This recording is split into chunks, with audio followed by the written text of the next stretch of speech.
My cousin steals all my boyfriends just for fun, only to tell the whole family that they're no good and that she's more of a woman than me.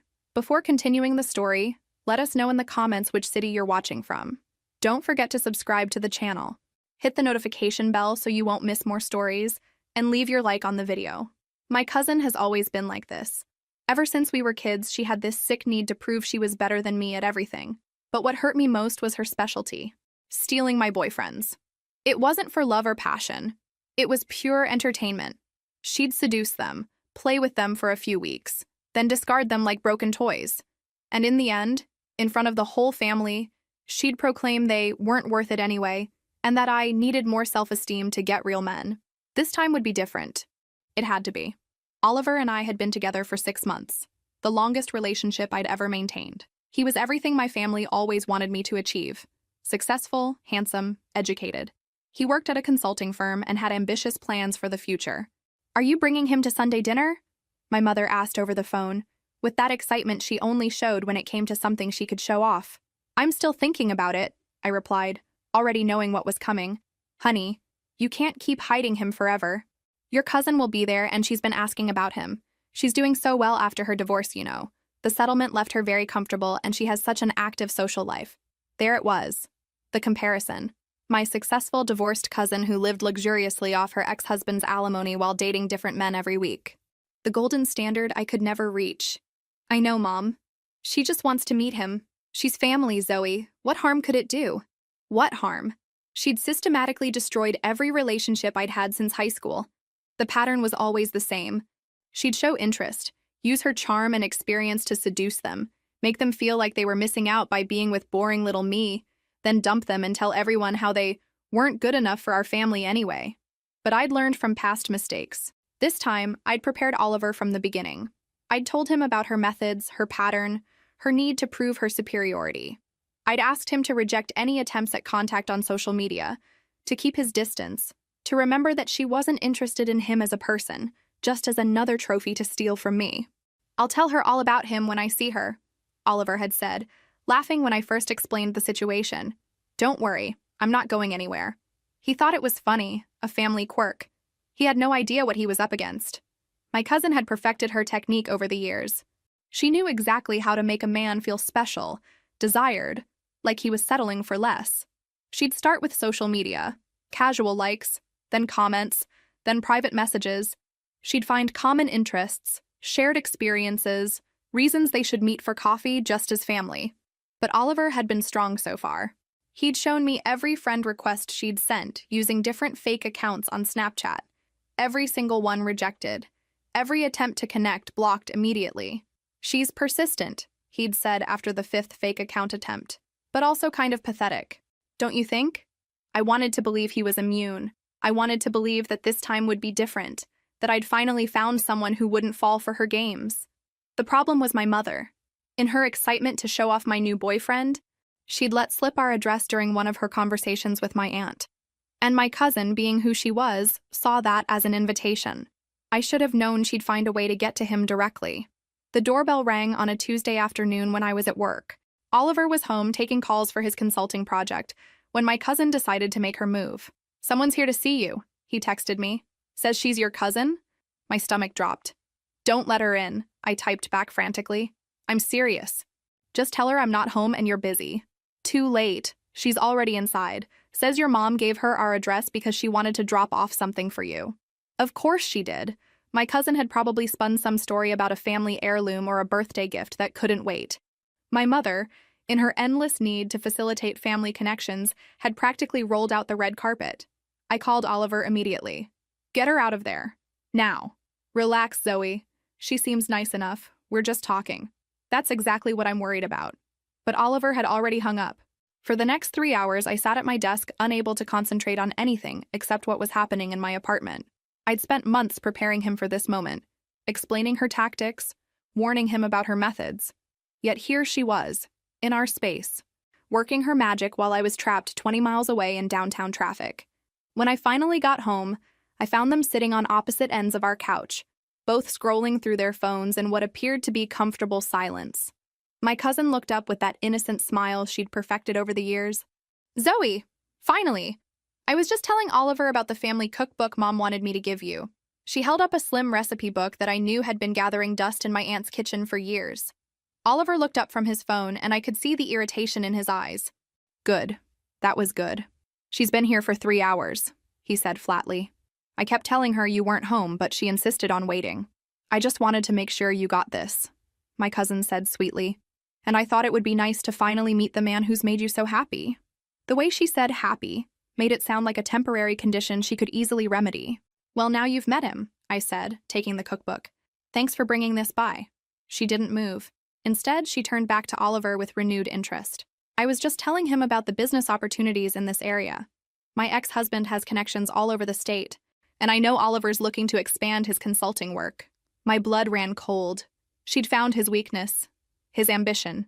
In 3 hours, she'd managed to identify exactly what mattered most to him professionally and positioned herself as the key to his success.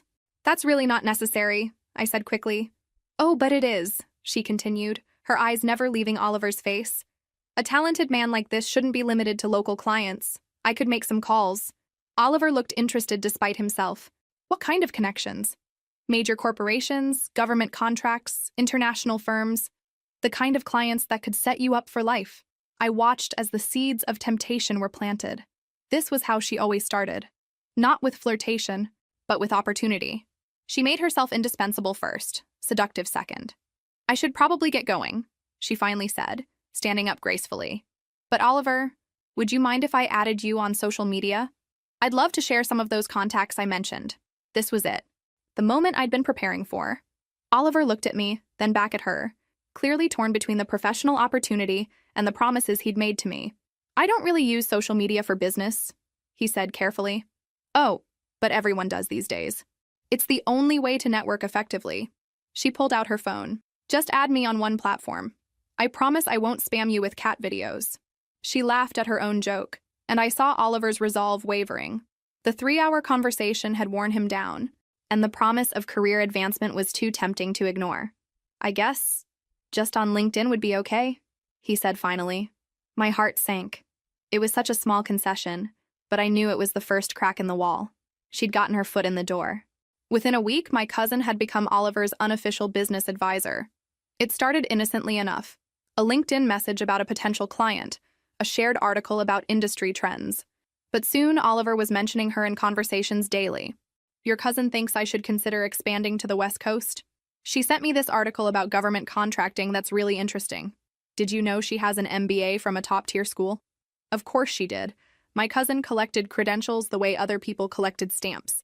Not because she was passionate about them, but because they made her more impressive to her targets. The breaking point came during dinner at my parents' house 2 weeks later. Oliver had been reluctant to go, claiming work stress, but my mother had insisted. She wanted to show him off to the extended family, and my cousin would obviously be there. Oliver, my cousin exclaimed when we walked in, as if she hadn't been texting him daily.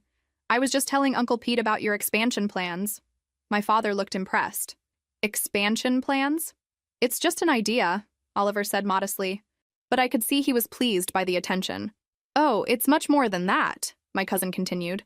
I've already reached out to 3 potential investors from my network. Oliver, did you get my message about the meeting next week? Meeting? This was the first I'd heard of any meeting. What meeting? I asked. Just a casual introduction, my cousin said smoothly. Nothing formal, but when opportunity knocks. She let the sentence hang in the air while the whole family looked at Oliver with new respect. Here was someone who was making things happen, taking action, building something bigger than himself, and my cousin was the one making it possible. After dinner, I cornered Oliver in the parking lot. Since when are you having business meetings with my cousin? It's not like that, Zoe. She's just trying to help. Help with what? Exactly? You've been doing fine on your own. Fine isn't enough anymore. The market is changing, and if I don't adapt, I'll get left behind. He ran a hand through his hair, frustrated. Look, I know you have issues with your cousin, but this is business. Personal feelings can't interfere with professional opportunities. Personal feelings? She systematically destroyed every relationship I've ever had. Maybe those guys just weren't strong enough to resist temptation, he said coldly. Maybe they were looking for an excuse to leave anyway. The words hit me like a slap. This was exactly what she did. She made them question not just their relationship with me, but me as a person. She made them feel like they were settling, like they deserved better, like I was holding them back. So that's what you think? That I'm holding you back? Oliver's expression softened slightly. No, that's not what I meant. I think you're being paranoid. Your cousin has been nothing but professional with me. Professional. That's how she always started. Pure business, legitimate opportunities, mutual benefit. The seduction came later, so gradually that her targets never saw it coming. Over the next few days, Oliver became increasingly absent. He was either at meetings she'd arranged, on calls with her contacts, or researching markets she'd suggested. When he was home, he was distracted, constantly checking his phone for her messages. She thinks I should consider opening a satellite office in Denver, he told me one evening, not looking up from his laptop. Denver? Since when do you want to live in Denver? It's not about living there. It's about market penetration, establishing a regional presence. He was using language I'd never heard from him before, business jargon that sounded like it came straight from my cousin's mouth. Oliver, do you realize you've talked more about business with my cousin in 2 weeks than you've talked about anything with me? He finally looked up. That's not true. When's the last time we had dinner together? When's the last time we watched a movie or went for a walk or had a conversation about something other than your expansion plans? He opened his mouth to respond, then closed it. He couldn't remember either. This is exactly what she does, I said quietly. She finds what matters most to you and makes herself essential to it. It's not about business, Oliver. It's about control. You're being ridiculous, he said, but there was less conviction in his voice than before. That night, I lay awake listening to him type messages on his phone. Even in the dark, I could see the glow of the screen, could hear the soft ping of incoming texts. I didn't need to look to know who he was talking to. My cousin had found her way in. The first real breach came during what was supposed to be a romantic dinner. Oliver had suggested we try the new Italian place downtown, our first real date in weeks. I was hopeful, thinking maybe he was finally pulling back from my cousin's influence. But halfway through our appetizers, his phone buzzed with a message that made his face light up. She did it, he said, grinning at his screen. Who did what? Your cousin. She got me a meeting with Harrison Industries. Do you know what this means? I didn't. But I had a sinking feeling I was about to find out. Harrison Industries is one of the biggest consulting contracts on the East Coast. They've been looking for a strategic planning partner for their expansion into emerging markets. He was talking faster now, animated in a way I hadn't seen in months. Your cousin's ex-husband used to work with their CEO.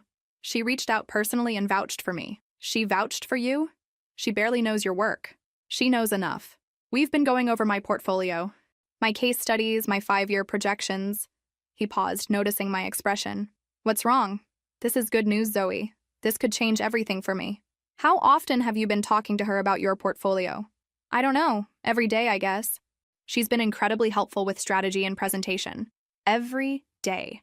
While I'd been working late trying to give him space to focus on his business, he'd been spending hours each day sharing his dreams and ambitions with the woman who'd made a sport of destroying my happiness. Oliver, doesn't it strike you as strange that she's suddenly so invested in your success? Maybe she just wants to help family, he said. But he was already looking back at his phone, typing a response. We're not family. She's my cousin, not yours. Well, maybe she wants to help because you're important to me. The words should have been reassuring, but the way he said them, distracted, automatic, made them feel hollow. Over the next week, Oliver threw himself into preparing for the Harrison Industries meeting with an intensity that bordered on obsession. My cousin was his constant companion in this effort, available at all hours to review presentations, suggest revisions, and boost his confidence. She really understands the corporate mindset, he told me one evening as he practiced his pitch. She knows how these people think, what they want to hear. And what do they want to hear? Vision, innovation, someone who's not afraid to think big and take risks. I listened to him rehearse the same presentation 3 times, each iteration sounding more like something my cousin would say and less like something Oliver would naturally express. She was reshaping not just his business approach, but his entire professional identity. The night before the meeting, she called to wish him luck.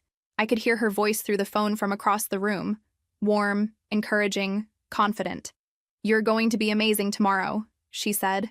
Just remember what we talked about regarding the quarterly projections, and don't undersell your international capabilities. International capabilities? Oliver had never worked internationally, but somehow, in the span of 3 weeks, my cousin had convinced him he was ready for global consulting contracts. After he hung up, Oliver seemed nervous for the first time. What if I can't deliver on what I'm promising? Maybe you shouldn't promise things you can't deliver. That's not how business works, Zoe. Sometimes you have to stretch to reach the next level. And if you fall, then I fall. But at least I tried. He was right, of course. Ambition required risk. But I couldn't shake the feeling that my cousin wasn't pushing him toward success. She was pushing him toward dependence. Every opportunity she created, every contact she provided, every piece of advice she offered made him more reliant on her judgment and less confident in his own. The Harrison meeting went well. Too well, perhaps. Oliver came home that evening more excited than I'd ever seen him. They want to move forward, he said, spinning me around the kitchen. Not just with one project, but with a whole package deal. Your cousin was right. They're looking for someone who can handle multiple markets simultaneously. That's wonderful, I said, trying to match his enthusiasm. There's just one thing, he continued, his smile faltering slightly. They want to meet with your cousin directly. They're interested in her consulting on the cultural adaptation components. My stomach dropped. What does that mean? It means she'd be working with me on this. As a partner, essentially. A partner. She'd managed to insert herself not just into his decision-making process, but into his actual business. She'd become indispensable to his biggest opportunity, ensuring that he couldn't succeed without her. Oliver, do you see what's happening here? What do you mean? She's making herself essential to your career. Every success you have will be tied to her. Every decision you make will require her input. You're being paranoid again. Am I? Or am I seeing clearly for the first time? But Oliver was already back on his phone, texting her the good news. And I realized that somewhere in the past month, I'd lost him completely. Not to another woman, but to the promise of a bigger, better version of himself that only she could deliver. The trap was complete. Oliver left for his first business trip with Harrison Industries on a Monday morning in March. What was supposed to be a 3-day trip to assess potential markets in the Southeast turned into a week-long expedition that somehow required my cousin's constant presence. She knows the regional demographics better than anyone, Oliver explained during our first video call that evening. Harrison specifically requested her input on cultural integration strategies. Behind him, I could see her in what appeared to be a hotel business center, papers spread across a conference table, looking every bit the successful consultant she'd reinvented herself to be. "Hi, Zoe," she called out, waving at the camera with false cheerfulness. "We're just wrapping up our analysis of the Atlanta market. Oliver's ideas are so innovative." Our call lasted 10 minutes. Her voice in the background lasted the entire time. By Wednesday, I'd stopped expecting evening calls. When Oliver did call, it was during lunch breaks or early morning coffee runs, brief conversations squeezed between meetings and strategy sessions. My cousin was always somewhere in the frame. At the next table, in the hotel lobby, walking beside him as he talked. "How's the trip going?" I asked during one particularly short call. "Really well. Your cousin has been incredible. She set up meetings with 3 potential client bases I never would have considered." "That's great." I tried to keep the bitterness out of my voice. "When are you coming home?" "That's actually what I wanted to talk to you about. We're getting such good feedback here that Harrison wants us to extend the trip through the weekend, maybe even into next week." "Us?" "The consulting team, your cousin and me." The consulting team. They'd become a unit, a professional partnership that apparently worked so seamlessly that Harrison Industries wanted to extend their collaboration indefinitely. "Oliver, you've been gone for 3 days. We had dinner plans this weekend." "I know, and I'm sorry. But this is the opportunity we've been working toward. I can't walk away now." "We." He said we, but he meant him and my cousin. I'd become a third party in my own relationship. The extended trip became 2 weeks. Then 3. Oliver would call sporadically, usually with updates about their successes.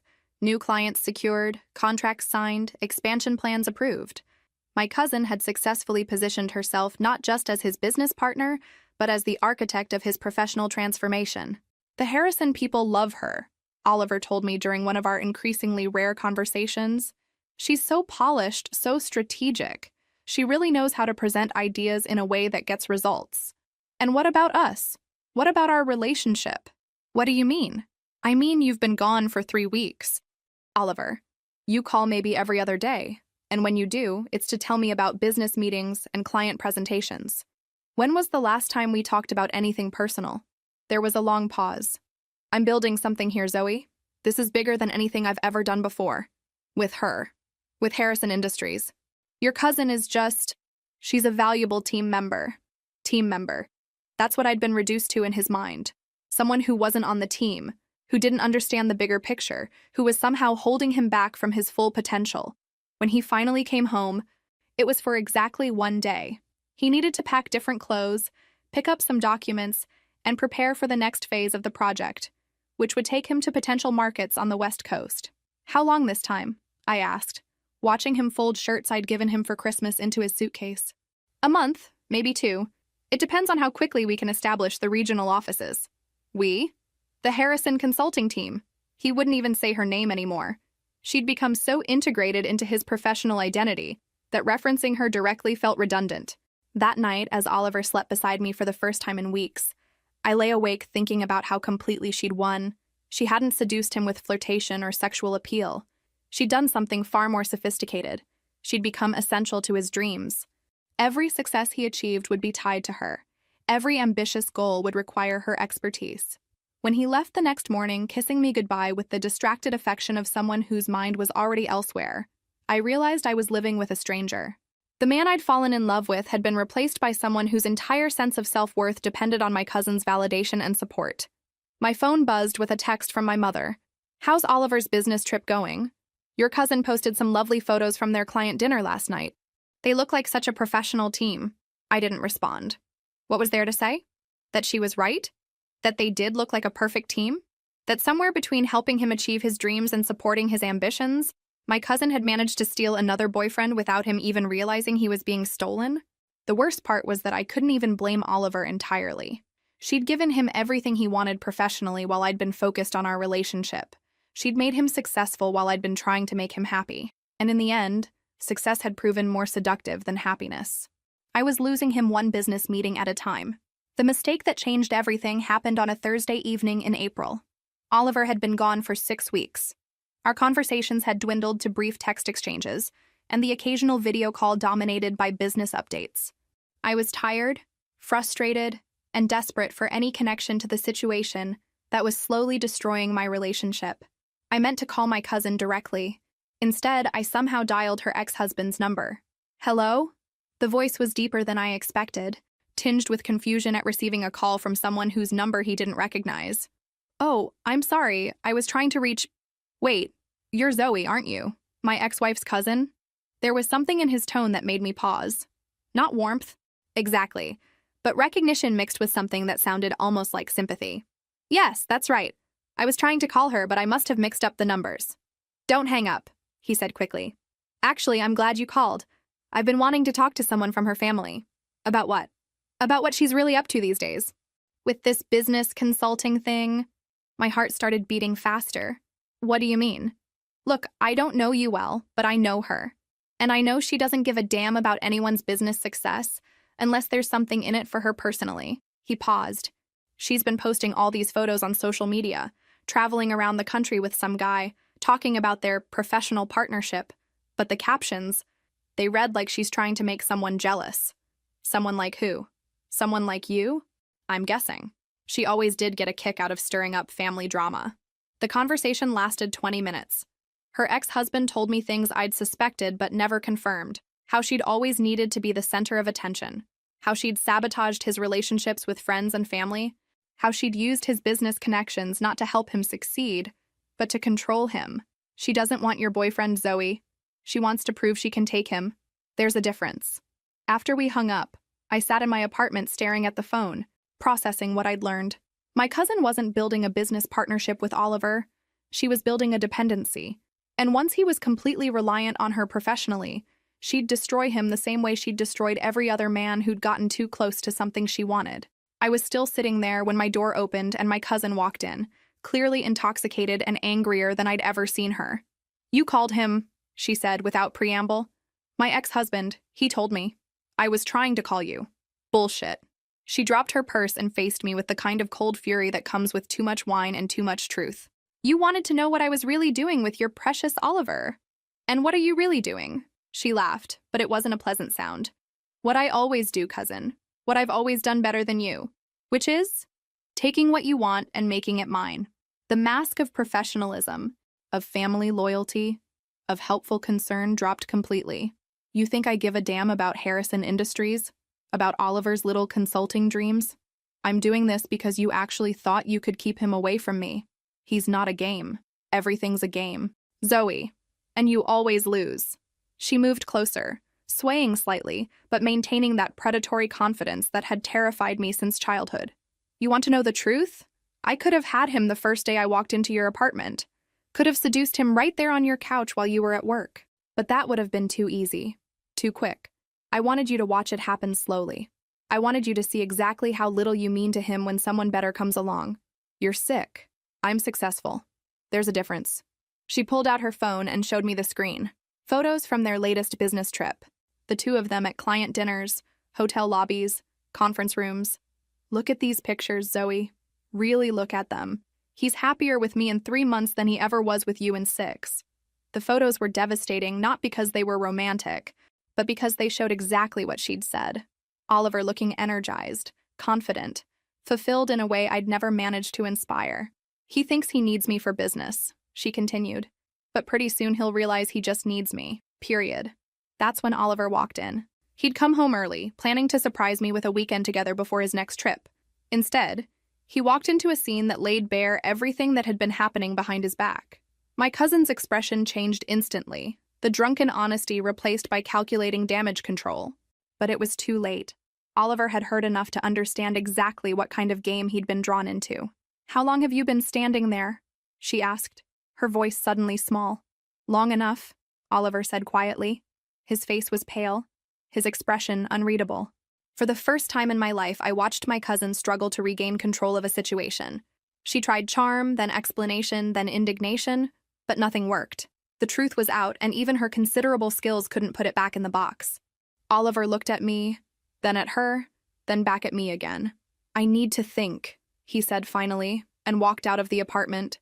My cousin left without another word, and I was alone with the wreckage of everything I'd tried so hard to protect. Oliver didn't come home that night, or the next. When he finally returned on Saturday afternoon, he moved through our apartment like a stranger, packing clothes and documents with mechanical efficiency. He wouldn't look at me directly, wouldn't engage in conversation beyond practical necessities. "Where are you going?" I asked, watching him fold shirts into his suitcase. "Hotel downtown. I need space to think." "Oliver, we should talk about what happened." "What's there to talk about?" His voice was flat, emotionless. "Your cousin played me, and I let her. End of story." "That's not the end of the story. That's the beginning of us figuring this out together." He stopped packing and finally looked at me. His eyes held something I'd never seen before. Not anger, but disappointment so profound it felt like a physical blow. Zoe, she didn't just manipulate me professionally. She made me question everything about our relationship. Every conversation I had with her was designed to make me feel like I was settling for less, like I deserved better, like you were holding me back from my potential. But you know that's not true, do I? He sat heavily on the bed. For 3 months, I felt more excited about my future than I ever had before. More confident, more ambitious, more alive. And it was all built on a lie designed to hurt you. The worst part was that I could see his point. My cousin hadn't just stolen him. She'd given him a version of himself that felt bigger, stronger, more successful than the man who'd been content with our quiet relationship. So what happens now? Now I have to figure out who I actually am when I'm not being manipulated by someone with an agenda. He closed his suitcase. And I can't do that here. Over the next 2 weeks, Oliver became a ghost in my life. He'd text occasionally, brief, polite messages about picking up mail or retrieving belongings. But the man who'd once called me during lunch breaks just to hear my voice had vanished completely. I tried reaching out, suggesting coffee dates or dinner conversations. Each attempt was met with the same response. He needed more time, more space, more distance from the situation that had consumed his life for months. The irony was devastating. My cousin had succeeded in destroying our relationship without even keeping him for herself. Her drunken confession had exposed her game, but the damage was already done. Oliver couldn't separate his feelings for me from his humiliation at being manipulated, and I couldn't compete with the memory of how powerful she'd made him feel. "I think we should meet his parents," I suggested during one of our rare phone calls, grasping for anything that might reconnect us to what we'd had before she'd entered our lives. "That's not a good idea right now." "Why not? We've been together for 8 months. It feels like the natural next step." "Zoe, There was something final in his tone that made my stomach drop. I don't think there are going to be any next steps. The conversation I'd been dreading finally came on a Tuesday evening in May. Oliver called while I was making dinner for one, going through the motions of normal life while waiting for a resolution that was never going to come. "I've been offered a position in Seattle," he said without preamble. "Seattle? It's with a firm that specializes in international consulting. Nothing to do with Harrison Industries or anyone associated with that situation. Anyone associated with that situation." He couldn't even say my cousin's name anymore. "When?" "I leave next week." "Oliver, you don't have to move across the country to get away from her." "I'm not moving to get away from her. I'm moving to get away from the person I became when I was with her. And unfortunately, that includes getting away from you." The words hung in the air between us, final and irreversible. "So that's it? 8 months together and you're just going to disappear?" What we had was real, Zoe. But it got poisoned by something bigger than both of us. And I don't know how to fix that. Every time I look at you, I'm reminded of how easily I was manipulated, how quickly I abandoned what we had for the promise of something better. That wasn't your fault, wasn't it? She didn't force me to prioritize business over our relationship. She didn't make me ignore your concerns or dismiss your feelings. She just showed me what I wanted, and I chose it over you. There was nothing I could say to that because it was true. My cousin had been the catalyst, but Oliver had made his own choices every step of the way. After we hung up, I sat in my kitchen surrounded by the remnants of the life we'd built together. His coffee mug still in the dish drainer, his favorite cereal still in the pantry, his spare phone charger still plugged in beside the bed. My cousin had won again, but this time, the victory was hollow. She'd destroyed what we had, but she hadn't gained anything in return except the satisfaction of proving once more that she could take whatever she wanted from me. I was alone, but for the first time, so was she. 3 weeks after Oliver left for Seattle, I was sitting alone in Morrison's cafe downtown, staring at an untouched latte and trying to summon the energy to face another day. The cafe had become my refuge, a place where I could disappear into the background noise of other people's conversations and avoid the oppressive silence of my empty apartment. "Excuse me, but you look like you could use this more than I can." I looked up to find a man standing beside my table, holding out a small wrapped chocolate. He was probably in his early 30s, with kind eyes and the sort of genuine smile that made you immediately trust him. "I'm sorry?" "The chocolate. It's from the bakery next door. Supposedly the best thing they make. You just look like you're having the kind of day that calls for emergency chocolate." Despite everything, I found myself almost smiling. That obvious? Huh? I'm something of an expert in recognizing when someone needs a pick-me-up. "May I?" He gestured to the empty chair across from me. I nodded, grateful for any distraction from my own thoughts. He sat down and extended his hand. "I'm Alex." "Zoe." I unwrapped the chocolate, which was indeed exceptional. "Thank you. You're right. It's been a rough few weeks. Want to talk about it?" Sometimes it helps to tell a stranger. There was something genuinely compassionate about him. None of the performative concern I'd grown accustomed to from well-meaning friends and family. Before I knew it, I was telling him everything. About Oliver, about my cousin, about the systematic destruction of yet another relationship I'd actually cared about. Alex listened without judgment, asking thoughtful questions that showed he was really hearing what I was saying. For the first time in months, I felt like someone understood the complexity of what I'd been through. "Your cousin sounds like a piece of work," he said when I finished. "But honestly, it sounds like your boyfriend wasn't strong enough for you anyway." "That's kind of you to say." "I'm not being kind. I'm being honest. Anyone who can be manipulated that easily, who can throw away a good relationship for the promise of professional advancement, you're better off without him." We talked for another hour about everything except my relationship drama. Alex was funny, intelligent, and refreshingly direct. He ran his own marketing consultancy, had traveled extensively, and shared my love of old movies and terrible reality TV shows. For the first time in weeks, I found myself laughing. "Zoe?" The voice behind me made my blood run cold. I turned to find my cousin standing there, but she looked different somehow. Less polished, less confident, almost nervous. "Hi," I said carefully. "I didn't expect to see you here." But my cousin wasn't looking at me. She was staring at Alex with an expression I'd never seen on her face before. Something that looked almost like fear. "Hello, Rebecca," Alex said quietly, his entire demeanor changing. The warmth disappeared from his voice, replaced by something cold and distant. I didn't know you were back in town," my cousin said, and I realized she was actually stammering. Rebecca, who had never been caught off guard by anything in her entire life, was completely flustered. I've been back for a few months, Alex replied. Not that it matters. The tension between them was so thick I could practically touch it. My cousin, Rebecca, apparently, looked like she wanted to flee, but also like she couldn't bear to leave without saying something. Alex, I don't. His voice was firm but not angry, just final. We have nothing to discuss. But Rebecca, we have nothing to discuss, he repeated, turning back to me as if she wasn't there. For the first time in my entire life, I watched my cousin retreat. She stood there for another moment, clearly struggling with the unprecedented experience of being dismissed, then turned and walked away without another word. I stared after her, stunned. Well, Alex said, taking a sip of his coffee as if nothing had happened. That was unexpected. You know my cousin? Used to. A long time ago. He looked at me with a mixture of amusement and something else I couldn't identify. I take it she didn't mention me? Should she have? Probably not. Ancient history and all that. But there was something in his eyes that suggested it wasn't quite as ancient as he was pretending. Alex, what just happened here? He was quiet for a moment, studying my face. Let's just say your cousin and I have a history. And unlike your ex-boyfriend, I learned a long time ago that some people aren't worth the trouble they cause. What kind of history? The kind that taught me everything I need to know about women who make a sport of hurting other people. He reached across the table and squeezed my hand gently. But that's a story for another day. Right now, I'm more interested in making sure you're okay. As we left the cafe together, I couldn't stop thinking about the look on my cousin's face. For the first time in my life, I'd seen her completely out of control, completely powerless. And somehow, that felt like the beginning of something new. Alex and I met for coffee again the following week.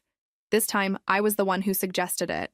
I've been thinking about what happened at Morrison's, I said as we settled into a corner booth at a different cafe across town. About you and my cousin. I figured you might be. Will you tell me about it? Alex was quiet for a long moment, stirring sugar into his coffee with deliberate precision. We dated in high school. For about 2 years, actually. Seriously? Dead serious. She was Rebecca Martinez then. Hadn't married into the fancy surname yet. We were both ambitious kids from working-class families, making big plans for the future. I tried to picture my polished, sophisticated cousin as a teenager with big dreams and a working-class background. It didn't compute with the woman who'd spent the last decade living off her ex-husband's alimony. What happened? What always happens with Rebecca. Someone better came along. Alex's voice was matter-of-fact, but I caught the hint of old pain underneath. Senior year, she met this guy whose father owned a construction company. Nothing glamorous, but steady money and good prospects. She decided I was a risk she couldn't afford to take. She left you for her ex-husband? Bingo. Dropped me 2 weeks before prom to go with him instead. Spent the rest of senior year making sure everyone knew she'd upgraded.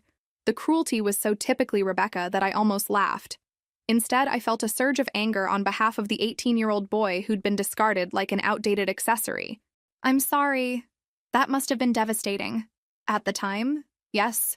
Now? He shrugged. Best thing that ever happened to me. Taught me early that some people will always choose security over authenticity, status over substance.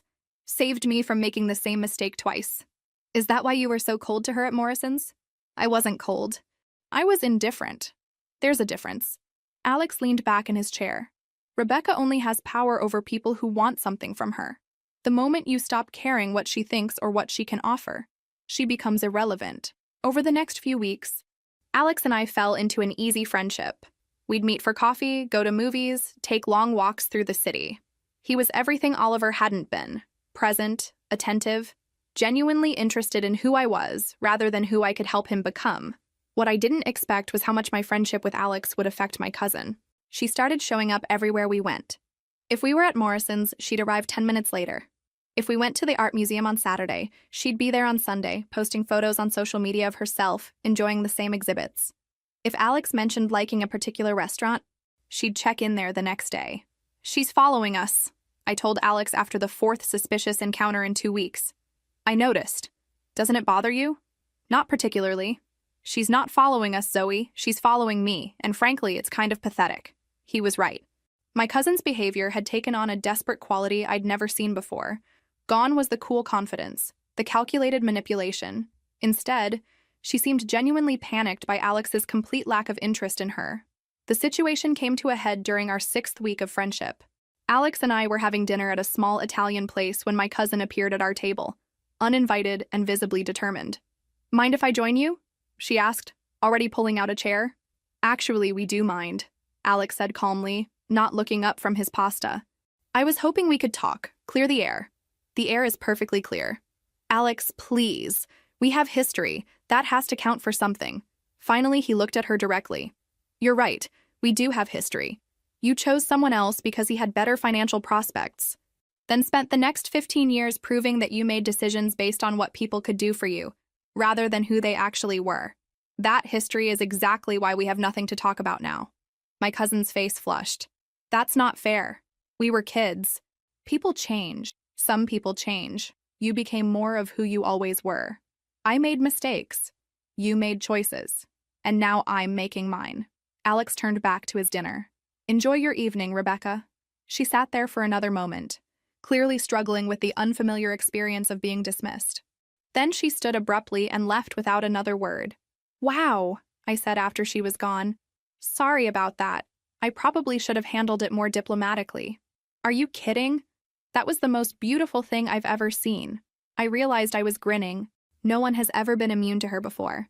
No one has ever just not cared. "It's not that I don't care," Alex corrected. "It's that I learned a long time ago that caring about Rebecca's opinion is a waste of emotional energy. She only respects people she can't manipulate, and she only wants what she can't have." Is that what this is? She wants you because you don't want her? Probably. But that's her problem, not mine. As we walked back to my apartment that evening, I found myself seeing my cousin differently for the first time. Not as an all-powerful force of destruction, but as a person whose entire sense of self-worth depended on other people's validation. Alex's indifference wasn't cruel. It was liberating. It showed me that her power was an illusion that only worked on people who chose to give it to her. "Thank you," I said as we reached my building. "For what?" "For showing me that she's not actually invincible." Alex smiled. "She never was, Zoe. She just convinced everyone, including you, that she was." For the first time since Oliver had left, I felt something like hope. Something shifted in me after that dinner. Maybe it was seeing my cousin powerless for the first time, or maybe it was Alex's quiet confidence rubbing off on me. Whatever it was, I decided to stop letting other people's drama define my life. I threw myself into work with an intensity I'd never had before. For years, I'd coasted at my job at a mid-sized marketing firm, doing good work but never pushing for more responsibility or recognition. I'd been too focused on my relationships, too worried about other people's opinions, too afraid of standing out in case it made me a target. But watching Alex dismiss my cousin's manipulation so effortlessly had shown me something important. The only power other people had over me was the power I gave them. "I want to pitch the Hartwell expansion project," I told my supervisor during our monthly meeting in June. "That's a pretty big undertaking for someone at your level." "Which is exactly why I should be the one to do it. I have fresh perspective and enough experience to execute well." My supervisor looked surprised. In 3 years at the company, I'd never volunteered for high-profile projects or pushed for advancement. I'd been content to do my assigned work and go home. "What's changed, Zoe?" "I have. I spent the next month developing a comprehensive strategy for expanding our services into the nonprofit sector. It required research, market analysis, and the kind of strategic thinking I'd never challenged myself to do before. But for the first time in my career, I was genuinely excited about something I was creating. Alex helped, not by doing the work for me, but by asking the right questions and encouraging me to trust my instincts. "You're really good at this," he said one evening as we reviewed my presentation over Chinese takeout in my apartment. "I'm surprised by how much I'm enjoying it." "Why surprised?" "I guess I never thought of myself as particularly ambitious." "Maybe you just never had the space to be ambitious before." He was right. Between managing my cousin's interference and trying to maintain relationships that were constantly under attack, I'd never had the mental or emotional energy to focus on my own goals. The Hartwell presentation went better than I'd dared to hope. Not only did my supervisor approve the project, but the partners were so impressed that they offered me a promotion to senior account manager with the responsibility of leading the entire nonprofit division. "This is incredible," I called Alex immediately after the meeting. "They're giving me a team, a budget, everything." "Congratulations, but I'm not surprised. You've been working toward this for months." "I've been working toward this for years without realizing it." That weekend, Alex and I celebrated at a rooftop bar downtown. As we watched the sunset over the city, I felt more like myself than I had in years. "Can I ask you something?" I said. "How did you know? When we met at Morrison's, how did you know I needed someone to believe in me?" Alex was quiet for a moment. "Because I recognized the look. It's the same look I had when Rebecca discarded me senior year. Like you were questioning everything about yourself instead of questioning the people who made you feel that way. And how did you get past it? Time, success, and learning to choose people who saw my potential instead of people who saw my vulnerabilities." Over the next few weeks, my cousin's attempts to regain relevance became increasingly desperate. She started calling me directly, something she hadn't done in years, wanting to catch up and hear about my new job. When I didn't return her calls, she showed up at my office. "I heard about your promotion," she said, appearing at my desk one afternoon. "Congratulations." "Thank you." I didn't look up from my computer. "I was hoping we could have lunch. Talk about some opportunities I might be able to connect you with." The old me would have been tempted. The promise of connections, of advancement, of validation from someone whose approval I'd always craved. But the new me recognized the pattern immediately. "I appreciate the offer, but I'm pretty busy with my new responsibilities. I understand you've been spending time with Alex." There it was. The real reason for her visit. "I've been spending time with a friend, yes. Zoe, I know you're probably still upset about the Oliver situation, but I hope you realize that Alex he's not the man he appears to be." I finally looked up at her. "And what kind of man does he appear to be? Successful, stable, someone you can count on, and he's not those things?" My cousin shifted uncomfortably. "He's complicated. Our history is complicated. Your history is that you chose someone else because you thought he had better prospects, and now you can't stand that he's successful without needing you." The words hung between us, and for a moment, I saw something like recognition flash across her face. "That's not what happened, isn't it?" She left without answering, and I realized something profound had shifted. For the first time in our entire relationship, I had been the one in control of the conversation. I had been the one who saw through the manipulation and called it out directly. That evening, Alex and I had dinner at his apartment for the first time. It was a beautiful space, modern but warm, filled with art and books and the kind of thoughtful details that spoke to someone who'd built a life rather than simply acquired one. "This is lovely," I said, looking around. "Thanks. I bought it last year after my company went international." International? We opened offices in London and Toronto. Nothing huge, but growing steadily. I realized how little we'd talked about his work, how much our conversations had focused on everything else. Unlike Oliver, Alex never seemed to need external validation for his success. "I've been so focused on my own career stuff that I never asked much about yours. I prefer it that way. Honestly. Success is more meaningful when it doesn't require an audience." As we cooked dinner together, I found myself thinking about how different this felt from any relationship I'd ever had. There was no competition, no insecurity, no need to prove anything to anyone. Just two people who genuinely enjoyed each other's company. "Your cousin came to see me yesterday," Alex said casually as we sat down to eat. "At my office. She wanted to discuss mutual business opportunities." I laughed despite myself. "Let me guess. She has connections that could help your international expansion?" "Something like that." She seemed surprised when I told her I wasn't interested in shortcuts. "What did you tell her?" "The truth. That I'd rather succeed slowly on my own terms than quickly on someone else's." It was such a simple philosophy, but it represented everything my cousin had never understood about building a genuine life versus building an impressive facade. For the first time, I was with someone who valued authenticity over advancement, and it was changing everything about how I saw myself and what I wanted from the future. The confession came on a Thursday evening in August, 3 months after we'd met at Morrison's Cafe. Alex and I were walking through the botanical gardens downtown, something that had become our weekly tradition. The summer air was warm and heavy with the scent of blooming jasmine, and for once we weren't talking about work or my cousin or anything complicated, just enjoying each other's company in comfortable silence. "Zoe," Alex said as we stopped beside the fountain at the center of the garden, "there's something I need to tell you." Something in his tone made me look at him more carefully. He seemed nervous, which was unusual for someone who'd always been so steady and sure of himself. "What is it?" "I'm falling in love with you."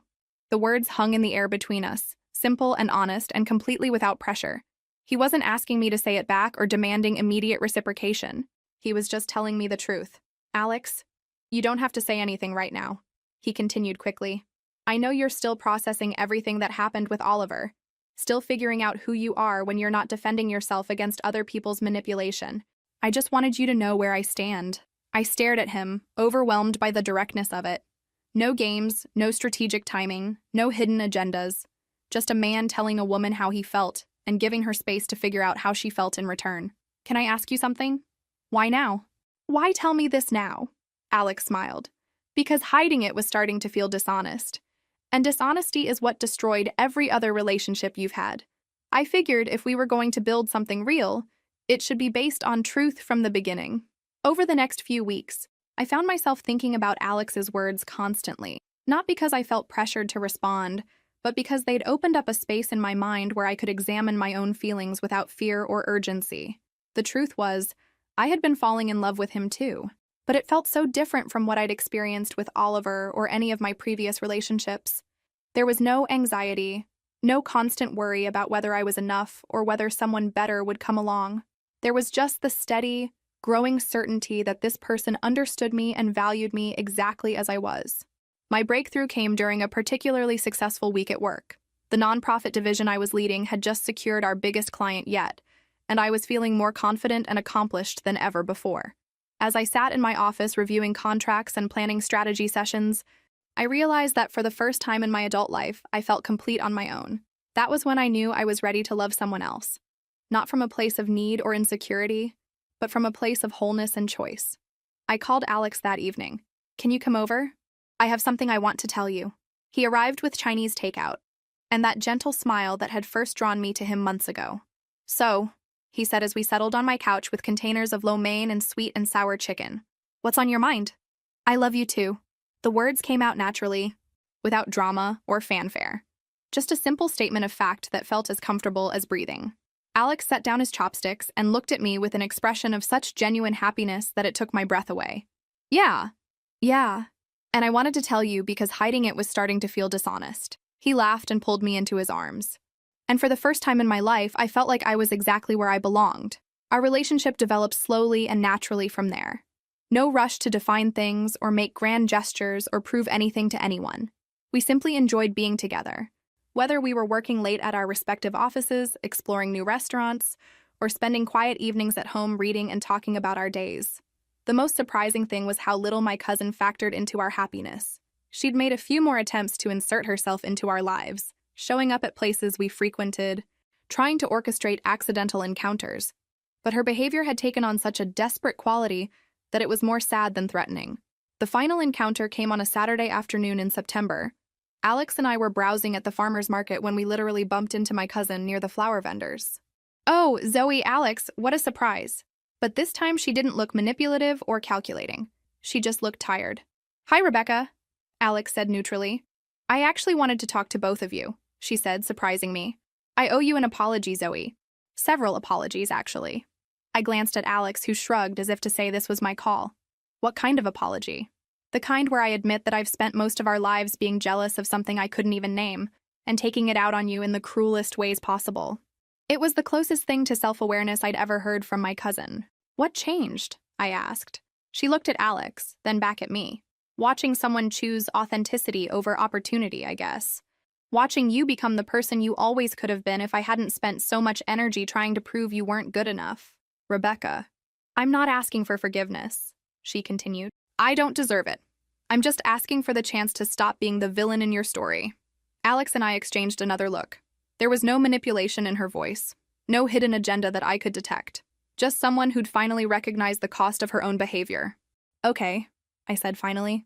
We can try that. She nodded and walked away without trying to extend the conversation or make it about her needs. For the first time in our entire relationship, she'd said what she needed to say and then given me space to process it. That was unexpected, Alex said as we watched her disappear into the crowd.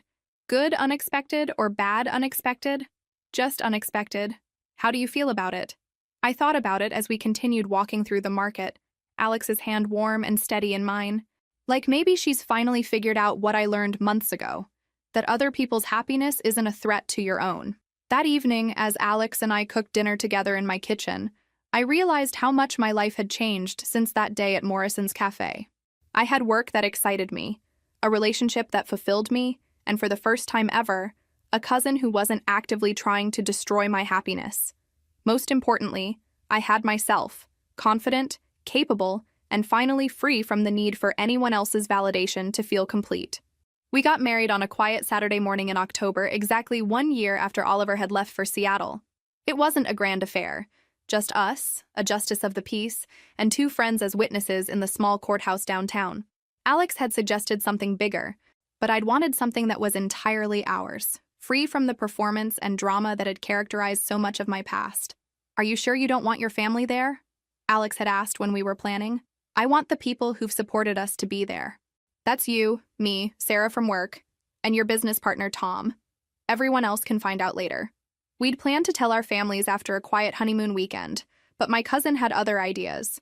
I was signing the marriage certificate when I heard familiar heels clicking across the courthouse lobby. My heart sank as I looked up to see my cousin striding toward us in a dramatic red dress that was entirely inappropriate for a Tuesday morning courthouse wedding. "I can't believe you didn't tell anyone," she announced, loud enough for everyone in the building to hear. "Your own family had to find out from social media posts." I looked at Alex, confused. We hadn't posted anything on social media. "Sarah posted a photo of us signing the papers," Alex explained quietly. "She tagged you." My cousin was in full performance mode now, drawing attention from court clerks and other couples waiting for their ceremonies. "This is so typical of you, Zoe. Always sneaking around, always hiding things from the family." She turned to Alex with exaggerated concern. "I hope you know what you're getting into." She's always been secretive. But something remarkable happened. Instead of the usual audience of impressed onlookers, people just looked annoyed at the disruption. The courthouse staff continued their work. The other couples waiting for ceremonies ignored her completely. Even the justice of the peace seemed more irritated than impressed by her dramatic entrance. "Rebecca," Alex said calmly, "we chose a small ceremony because that's what we wanted. It wasn't personal. Everything is personal when it comes to family." "Then maybe you should have been the kind of family member who gets invited to important occasions," I said, surprising myself with my directness. My cousin's mouth fell open. She was clearly expecting either apologies or arguments, not calm confidence. "I came here to celebrate with you," she said, her voice losing some of its theatrical quality. "Then celebrate," I replied. "But don't make our wedding about your feelings." For a moment, we all stood there in silence. Then my cousin did something completely unexpected. She laughed. Not her usual calculated laugh designed to regain control, but something that sounded almost genuine. "You know what? Fair enough." She stepped forward and, to my amazement, gave me a proper hug. "Congratulations, Zoe. You found a good one." She turned to Alex and extended her hand. "Take care of her. And thank you for showing me what it looks like when someone chooses authenticity over opportunity." With that, she walked away, leaving us to finish our ceremony in peace. "That was," Alex began. "Different," I finished. "She's really trying to change. Are you okay with her being here?"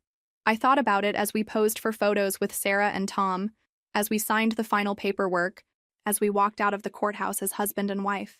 Actually, yes. It feels right that she witnessed this. She was part of the journey that brought us together, even if she didn't mean to be. Our honeymoon was a weekend in a cabin upstate, quiet, simple, and perfect. We hiked during the day and cooked together in the evenings, talking about our plans for the future and marveling at how different this felt from any relationship either of us had ever had. "No drama," Alex said on our last evening, as we sat on the porch watching the sunset. "No games. No one trying to prove anything to anyone else. Just us. Just us." 6 months later, I received a wedding invitation in the mail. My cousin was getting married again, this time to a man she'd met in a grief counseling group after her father's death.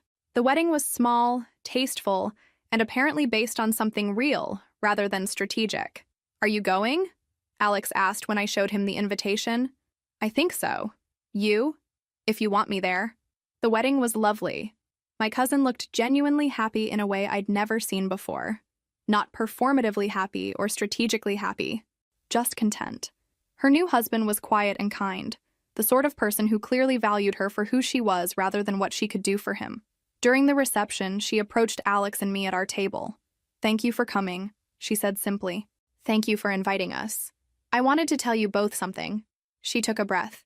"I've been in therapy since last year, working through some things." "How's that going?" I asked. "Hard, but necessary." She looked at Alex. "My therapist helped me understand that I was never actually competing with you, Zoe. I was competing with my own insecurity. You were just the convenient target. I appreciate you telling me that. I also wanted you to know that I'm genuinely happy for you both. You have something real, and that's rare. As Alex and I drove home that evening, I reflected on how much had changed since that day at Morrison's Cafe, when a kind stranger had offered me chocolate and changed the entire trajectory of my life. Oliver had eventually reached out 6 months after our wedding. He was doing well in Seattle, had met someone new, and wanted to apologize for how things had ended between us. I'd accepted his apology and genuinely wished him well. Some relationships end not because anyone is evil, but because people are human and make mistakes when they're confused or scared. My cousin had found her own version of happiness with someone who appreciated her intelligence and drive without needing her to prove her worth through manipulation and control. My mother had eventually adjusted to the idea that I was capable of making good decisions without her guidance or comparisons to other family members. And Alex and I had built something that neither of us had ever experienced before, a relationship based on mutual respect, genuine affection, and the radical idea that love shouldn't require strategy or defense. Looking back, I realized that my cousin's pattern of destruction had been a twisted gift. Each relationship she'd sabotaged had taught me something important about what I didn't want, about the difference between being chosen and being settled for, about the importance of building a life that didn't depend on anyone else's approval or validation. Most importantly, it had taught me that the only person who could really destroy my happiness was me, by accepting treatment I didn't deserve, by staying in situations that diminished me, by believing that I needed to compete for love instead of simply being worthy of it. My cousin had spent years proving she could take whatever she wanted from me, but in the end, the most valuable thing she'd given me was the knowledge that no one could take anything I didn't give them permission to take, and I'd finally learned to stop giving that permission.